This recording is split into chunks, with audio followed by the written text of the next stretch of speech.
guys, mabuhay and welcome back again to my YouTube channel. It's your boy, Rams Atagac. And today's video, I'm going to make a reaction to Geography Now, Somalia. And hello to the people of Somalia. Hello guys, thank you for watching and thank you for subscribe to my YouTube channel.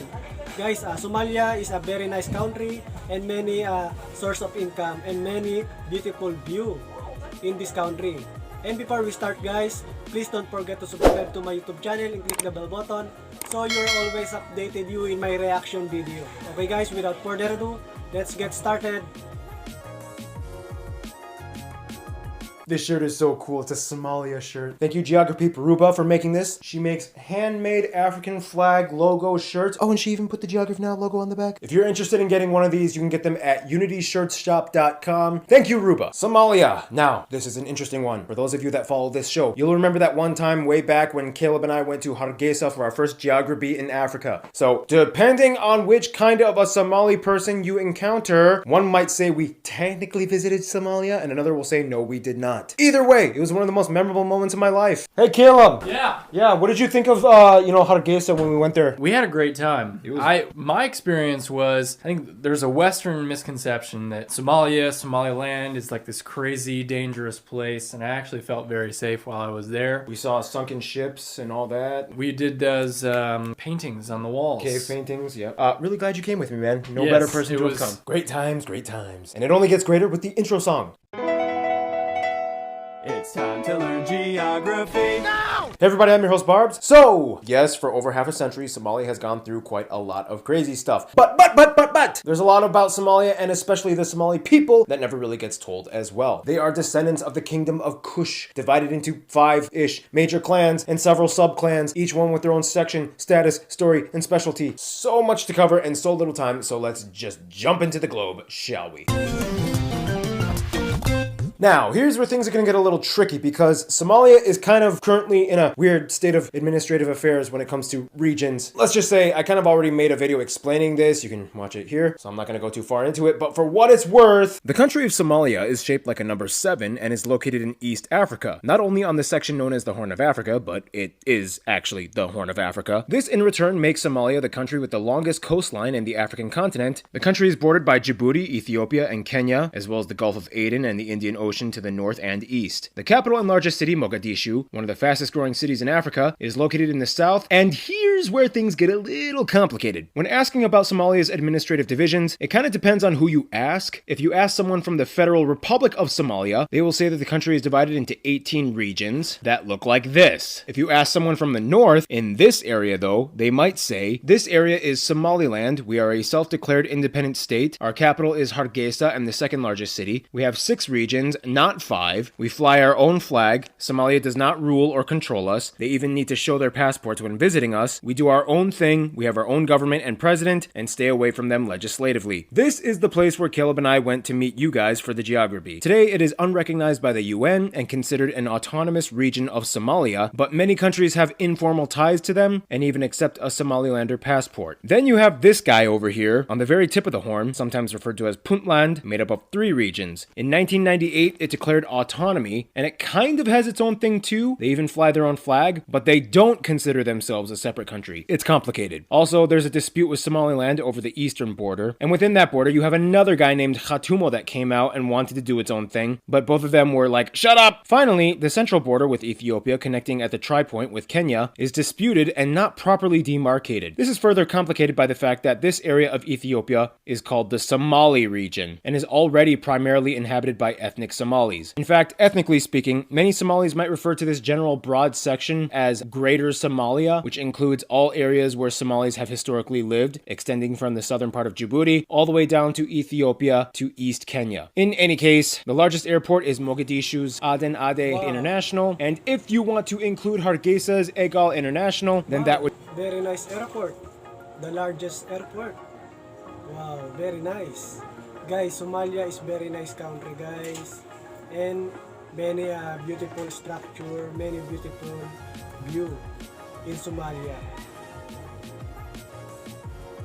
would be the second largest airport, and Puntland's Boaso Bender Qasim International comes in at third. Having the largest coast in Africa, of course, gives the country a maritime advantage in having some of the largest deep water ports in Africa, including the largest ones in Mogadishu and Kismayo in the south. And again, if you include Somaliland, Berbera port up in the north is the busiest on the Gulf of Aden. Whew. So, okay, why is there a separatist area and autonomous area? Again, we already explained this, but to kind of sum it up very briefly, it's like that clan warfare thing. Like, we're still family, but I'm gonna do my own thing. I have my own passport and president. We're kind of okay with you guys having a little control over us, but we have some clans that really want to stick together and we want to run things our own way. With our own president, too. Oh, and I'm just gonna f everything up for you. Yeah, there's a lot more that goes into that, but long story short, this dude, Siad Barre, kind of changed the entire course of Somali history in the 21st century. To this day, the Federal Republic of Somalia only has full hold on parts of the country, whereas other parts are under Al-Shabab. It's hard to draw an exact map on where they hold exact power because the state skirmishes occur regularly and boundaries are always shifting, but generally they stay away from the major cities and have control over certain rural areas of the country in the south. How did Al-Shabab become a thing? Well, that's a whole other story, but to summarize, it was a group that split off from the Islamic Courts Union after it disbanded in 2006. Puntland and Somaliland are generally free from Al-Shabaab influence. Nonetheless, if you visit certain cities like Hargeisa as a tourist, you will need an armed guard to travel with you if you decide to visit anywhere outside of this city. Since the 2010s, most insurgents have died down and Somalia has been going through a slight recovery process by implementing more permanent democratic institutions, such as the new provisional constitution that was written in 2012 and a new federal government established. And with that, here are some of the top sites of Somalia. If I miss any, feel free to add them in the comments. Alright, so we got the Mosque of Islamic Solidarity, Shanghai Old City, the Mogadishu Catholic Church, Lido Beach, the Bakara Market, the Tomb of the Unknown Soldier, the Black Hawk Down Crash Site Museum, yes, they made a museum based on the movie, Gezira Livestock Market, the Tomb of Sheikh Darod, the Kismayo Geledi Sultanate Ruins, Old Town Mogadishu. So many beautiful view, many beautiful location, guys. Wow, Somalia, it's very nice country. Many castles and fortresses like the whitewashed coral stone city of Merka or the citadel of Kondershe. If I must include the disputed self-declared unrecognized state of Somaliland, there's the ruins of the Adal Sultanate in Zela, the Bargal ruins, the tomb of Sheikh Isak, the Hafun necropolis, the Kaable burial sites, and Las Gil with some of the oldest prehistoric cave paintings on the planet. It's an amazing site. Wow, very inspiring view. Many beautiful location in Somalia, guys. Very nice ambience. So lucky to see it. That's not even the tip of the iceberg. Somalia has so much more to it when you see the land and meet the people. Which brings us to... Prior to Civil War times, tourism was actually quite prevalent. Despite the domestic conflict eras, the landscape and resources of Somalia have always kind of maintained its natural integrity. Here's how you break it down. For one, the Horn of Africa, which Somalia lies on, is part of the Greater Somali Plate that extends into the Indian Ocean to the east and the Great African Rift in the west. This fault zone is essentially what created the Gulf of Aden, as well as the 4 Yemeni islands off the coast. The passage between the Horn and these islands is known as the Garafui Channel, which connects to the subsection of the Indian Ocean, the Somali Sea. Fun fact, within the Somali Sea, you can find the Milky Sea Night Corridor, which is the largest bioluminescent area in the world filled with the Vibrio harvei bacteria. It has even been seen from space. Back to the actual land though, Somalia's coast is mostly smooth and straight with a few islands. If you include the northern part of the disputed Somaliland area, you have the famous Sad Adin Island, just by the border with Djibouti. Otherwise, further east, you have the Mangrove Island of the famous Alula Lagoon. Inland, the country is made up of 3 main zones: the humid green zone in the south, the dry Somali Plateau in the middle, and the dry mountainous area in the north, mostly in the self-proclaimed state of Somaliland. Again, if you consider this part of Somalia, this area has the highest peaks of the country, known as the Ogo or Karkar Mountains, that extend all the way to the end of the Horn. Here, the tallest peak, Shimbiris, can be found in the Almado mountain range, a unique forested range that gathers more precipitation through fog, mist, and winter rains than any other area. From there, the more south you go, the mountains descend into a flatter plateau, like the Nugal Valley and the Mudug Plain, riddled with perennial rivers and wadis that dry up seasonally. This is known as the Haud, which has some of the best grazelands for livestock and pastoralist peoples, especially the Hobyo grasslands and shrublands along the eastern coast. This area pretty much ends at the border of the longest river of the country, Shabelle, at about 702 miles long, and the more green and lush savanna and forested area of Somalia begins. The Shabelle River actually in itself dries up at the ends, and only in the wet season does it continue to flow and connect with the second largest river, the Juba, in the southeast. Now, in terms of inland bodies of water, Somalia doesn't really have any major permanent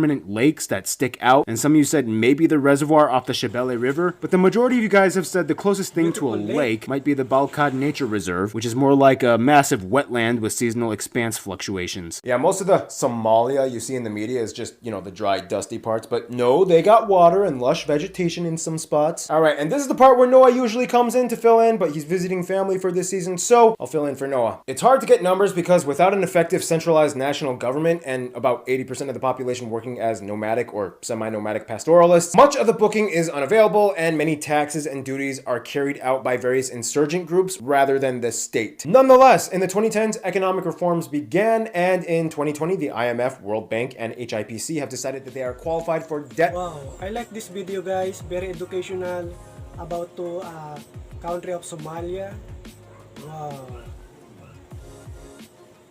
Relief. Today, about 40% of families are dependent on remittance money sent from families abroad, accounting for about $1.5 billion annually to their GDP. So a lot of family outside of Africa. Still, for one, they are the largest producer of frankincense, a tree gum resin used in incense, of course, but it also has many other uses. Fun fact, almost all of the Catholic Church's stock of frankincense comes from Somalia. So yeah, interfaith economics, it's a thing. And finally, they are currently number one in both camel livestock population with over 7 million, and of course, camel milk production, because they have the most camels. And speaking of camels, here's our resident animal correspondent, Gary Harlow, to explain. Oh! The country has about 6 main national parks. Camels both originated and were first domesticated here, and today about 35% of all the camels in the world are found in the Horn of Africa, mostly in Somalia. Altogether, over 720 species of birds live here, over 170 mammals, and thousands of plants and trees, especially shrubs like jasmine, poinsettia, caraway, cardamom, and trees like myrrh and acacia. They have their own Somali versions of ostriches, leopards, and 3 gerbils, and 2 shrew species that are endemic to only Somalia. There's about 230 species of reptiles in the country. The Nile Crocodile finds its home in many of the riverbeds. There's tons of fish and coral species along the coast, the most commonly caught being the Indian Ocean tuna. And speaking of tuna, there's a nice restaurant that serves up the catch of the day in Berbera. Caleb and Barbs went there and had a nice fried fish lunch with pasta. I heard it was exquisite. I for sure wasn't there. I'm not Caleb, and Caleb is not me, and I need to squeeze myself out of here. Thank you, Gary. And yes, speaking of fried fish on the beach, it's time to finish off this segment as we always do. Food! And you know what? Let's have a Somali do some of the explaining. Here's Sarah. Thank you, Barbs. Okay, so we're going to talk about Somali food. You will see unique ingredients and a touch of influence from countries like Ethiopia, Yemen, India, and even Italy. For one, we all know that coffee originated from Ethiopia, but it was actually Somalis were the first merchants of coffee. In any case, every region of Somalia has their own speciality when it comes to food, but there are some dishes Somalia you is can very find many all over. For breakfast, anjera and luhuh is the staple, and it's enjoyed and eaten every day, and is either buttered with ghee and sugar or served with a plate of sukar. Another dish is bear, which is not beer, but it means liver lamb. Wow, looks so delicious. Somalia is many delicious food. It is actually liver lamb. You can remember it by thinking bear affect the liver. The second most popular lunch enjoyed by Somalis is Somali pasto, which is an Italian-inspired dish, spaghetti, and is cooked with heavier stew. And Somalis always eat their lunch with a cup of maraq and banana. For dinner, Somali don't eat heavy. And there's one dish, Barbs, you have tried when you had a trip here in Hargeisa last year, which is fasuliyat iyo bed, and it's an egg omelette with baked beans. Camels are also a common meat consumed here. Khalid gave us camel meat. What is this, Khalid? Okay, so we have the white, which is the hump. course, so it's like pure fat. And then we have the actual camel meat. Very squishy Wow. and fatty. Thank you, and I hope you get the chance to try Somali food. Thank you, Sarah. It was really cool meeting you in Hargeisa. And the only thing better than Somali food are the Somali people. Let's talk about them in... What is a Somali person? Why don't we let Somali geography and geography winner Ahmed explain? What it means to be Somali is to be proud of your lineage. So most Somalis I know, and most Somalis in general, can go back 10, 20 generations on their father's side. So I can go by, for myself, I can go by six grandfathers just by heart.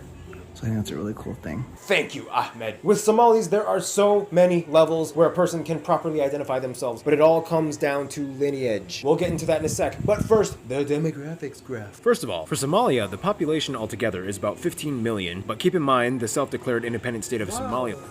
The population is 15 million. So big. Land has about 3.6 million, and often does not like to be part of this statistic, so depending on how you look at these two entities, it could be 15 or 11.4 million, but for the sake of the fact that the UN does not recognize Somaliland, I will have to abide by the UN standard and include Somaliland. This also means the entire country is Africa's most culturally homogenous nation. The country is primarily made up of Somali people at about 85% of the population, but keep in mind this broad group is divided into clans. According to the UNFPA statistics, about 23% of the country is Hawiye, and another 23% are Darud, about 14% are Rahanwen, sorry, probably butchered that, and another 14% are from the Isak clan, and the remainder of the Somalis come from various other sub-clans and sub-sub-clans of these major four. The remainder of the non-Somali population, though, is mostly Bantu groups and a small percentage of Arabs that have migrated over the years. They use the Type-C plug outlet and they drive on the right side of the road, mostly. However, in Somaliland, about 90% of the cars have steering wheels on the right side, but they drive on the right side.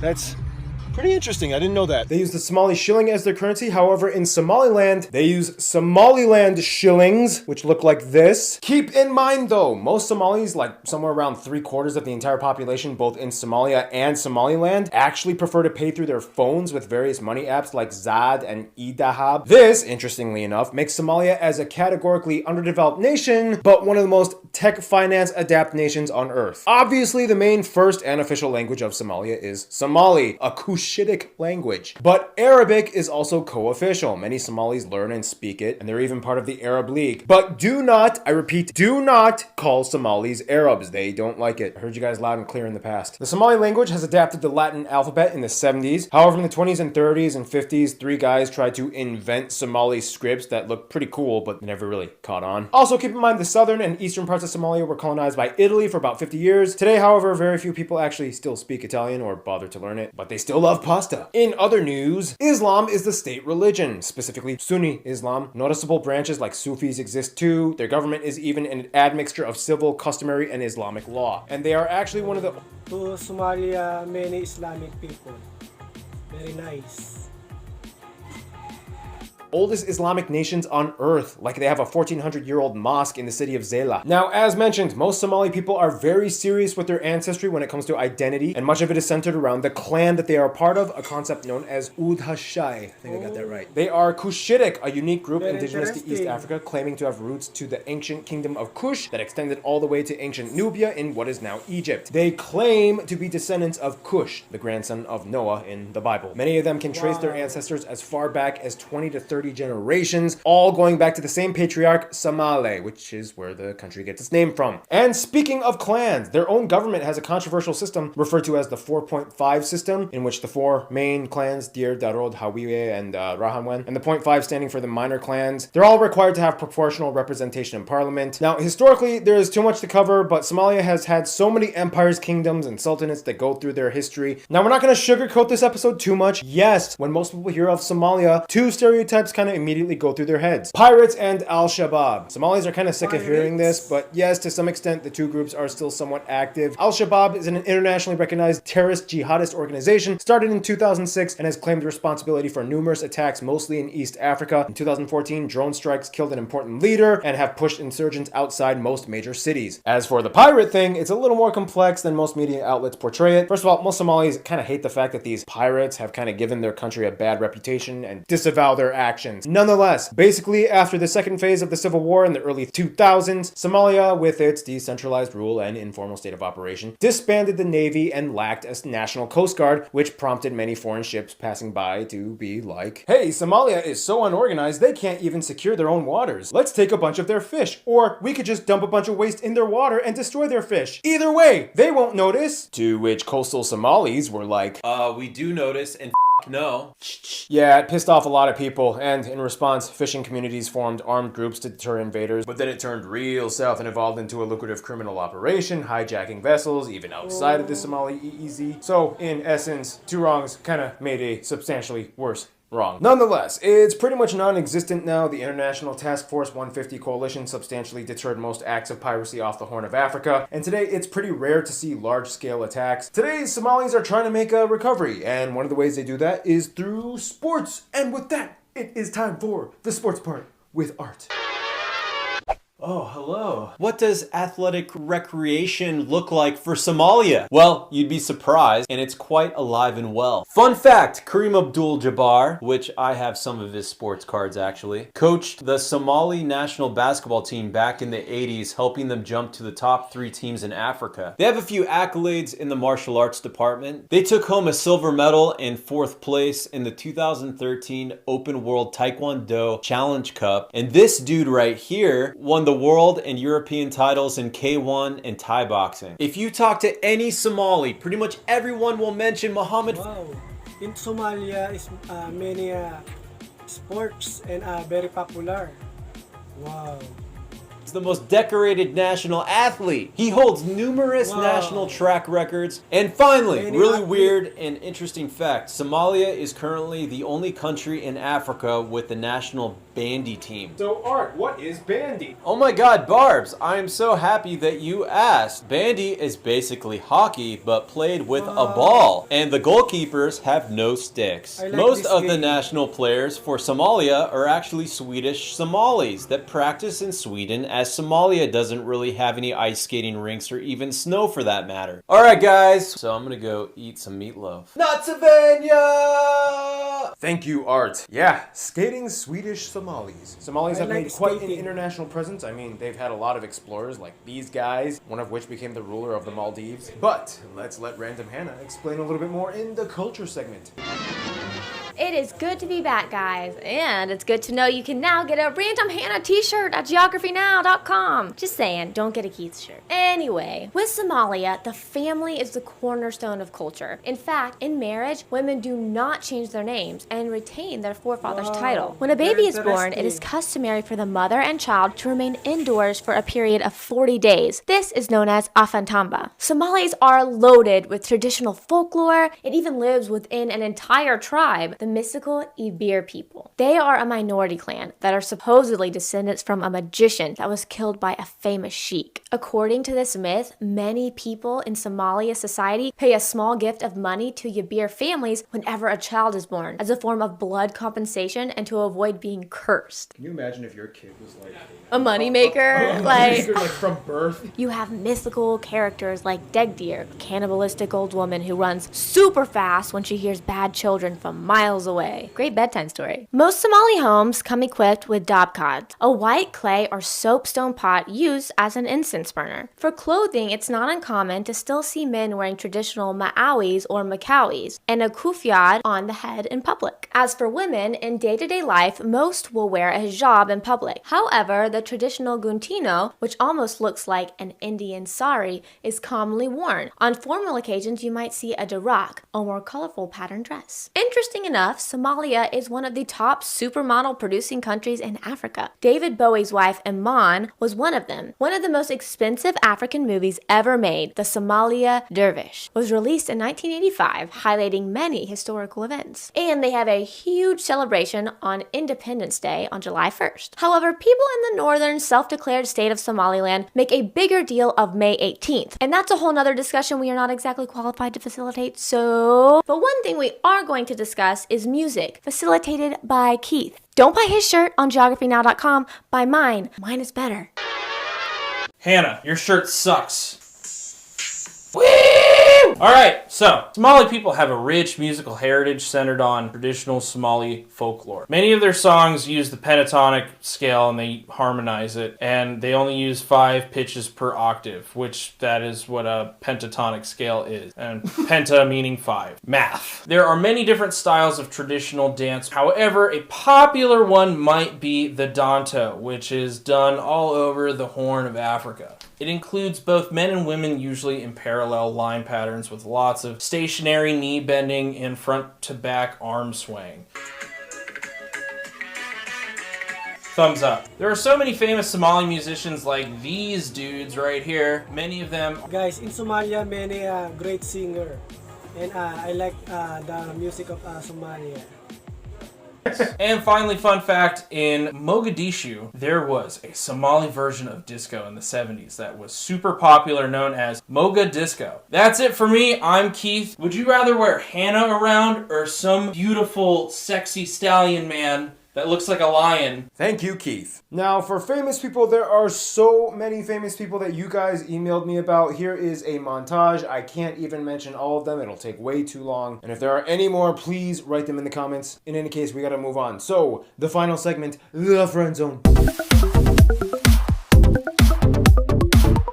Alright, Somalia with friends. Now, we already mentioned a lot of countries already have a lot of Somali people besides Somalia. So, from their inception, Somalia has kind of already had a lot of outreach. First of all, in the West, the USA and UK have the largest Somali diaspora communities, most from the northern disputed Somaliland region, as it was a former British colony and English is more prevalently spoken amongst them. After the Civil War in the 90s, the majority of Somali refugees fled to these countries, and specifically the heaviest concentration in Minneapolis, Minnesota. Today, though, many of these immigrants are actually returning back and repatriating, bringing their education, skills, and money to build up their motherland. Russia has really close ties too. Back when they were the USSR, they became the first European country to sign a friendship treaty, which allowed thousands of soldiers to study and train in Russia, while USSR cosmonauts trained in Somalia to prepare for missions in space. Yemen and Turkey are probably the closest non-African countries. For Yemen, not only have they had so much history of trade and cultural relations that date back thousands of years, but even today they usually back each other up during any kind of domestic conflict.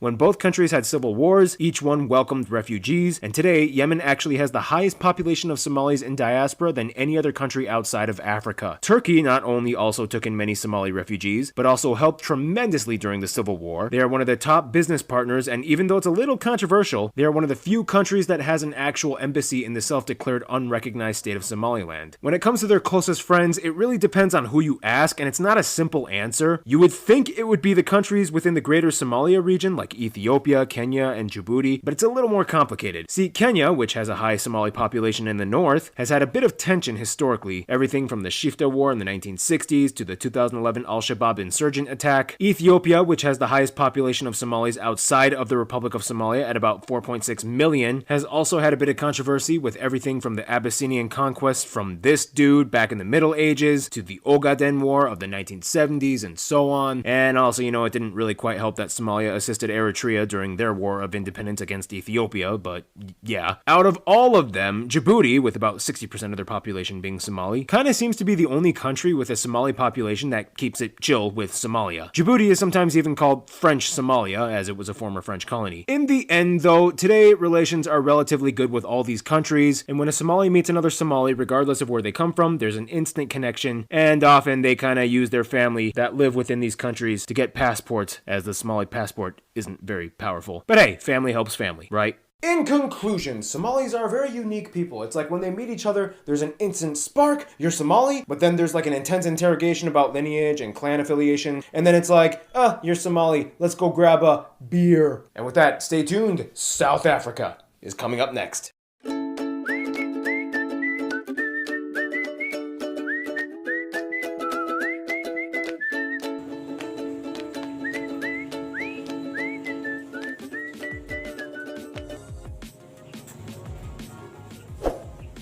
Wow, I like this video, guys.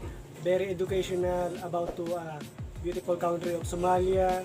And guys, the country of Somalia has a very nice ambience, and the people of there are very kind and polite, and they also many source of income, many beautiful view in Somalia, guys.